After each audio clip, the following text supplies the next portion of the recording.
This week, volunteers in Albuquerque were out on the streets counting homeless people. Now, this is a week-long survey that happens every 2 years here in New Mexico's largest city. And later, we'll hear how local organizations are working together to get people off the streets and into stable housing. But first, we go to the Albuquerque Rescue Mission. The downtown organization has been around for over 60 years. Pastor John Hill says they serve those who are homeless and individuals who are barely getting by and have lost hope. When people come here, they are at a crisis state. It's kind of demeaning to when you end up in a line trying to get things free, you know, things that have been given away, or it's just a demeaning thing to be in. So I believe that most people are very proud of their life's accomplishment, and we take that serious. That's why we really focus on them getting up on their feet. But over the years, as I've noticed the numbers change and our service components and then how many we serve. And in the last 2 years exactly, there's been quite an increase in homelessness among women and women with children.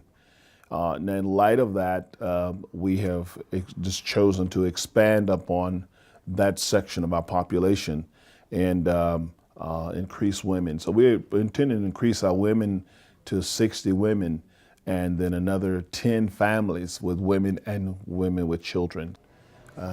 Women are nurturers by nature, and just being able to protect their children and make sure their children are safe is a very strong human drive.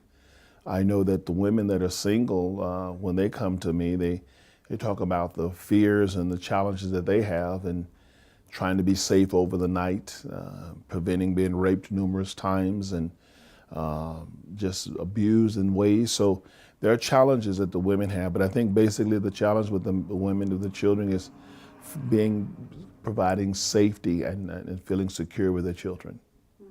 We believe that our purpose is to form a campus for the purpose of bringing people to wholeness in their life as believers in Christ and as believers in themselves as human beings.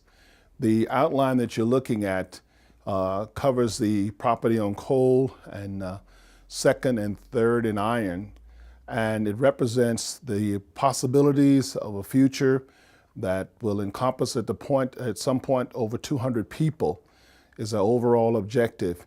And this campus is to accommodate the restoration of individuals, men and women with children. I think the problem of homelessness can be solved, but it's going to take a community that is unified for that purpose. And that community is made up of businesses, the city, churches, and just regular citizens.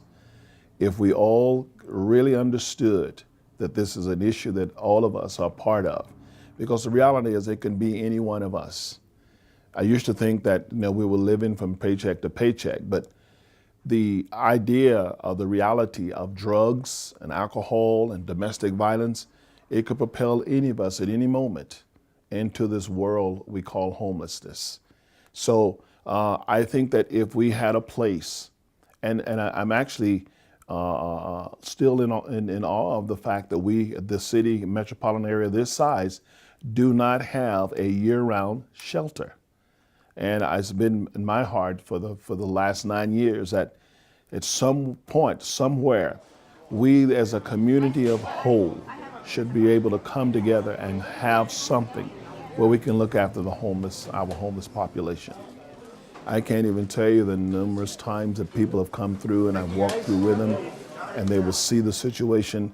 And as I'm walking, I find them backing up or being farther from me. And I look around and they're standing there in tears. And I say, what's the problem? Pastor, I didn't know this was happening. Because they don't know. We just don't know.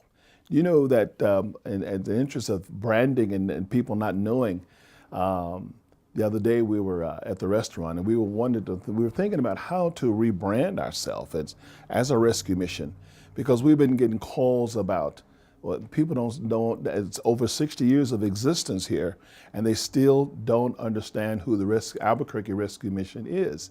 So we decided to ask the lady behind the counter, have you heard of the Albuquerque Rescue Mission? And she says, yeah. Says, what do you know about them? What do they do? And she said, oh, I think they take care of animals. Now, I can't even tell you how many times we get that call. Is this the place where they look after animals? And so this is about the fact that the community at large does not know or not as aware of the Albuquerque Rescue Mission's primary focus is serving people. It's a known fact that our community at large still has a vast disconnect from the plight of the homeless. Hi, son. Hi, Pastor. How goes it? It goes well. Thank you. All right, all right. Our program is positioned where we just want the person to have only one thing, and that is a desire to change. That's all. And if you have an open mind that you're tired of this life and you want to do it differently, then you're open to whatever comes your way at that point. Though we are a ministry and a church, we don't force anything on anybody. It is their choice.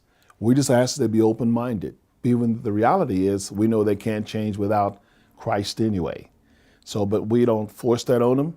We let them come, hear, and if they're in their mind to receive, they receive. But the choice becomes theirs. We just want to know, are you willing to change? Are you really willing to work towards a change, a difference in your life?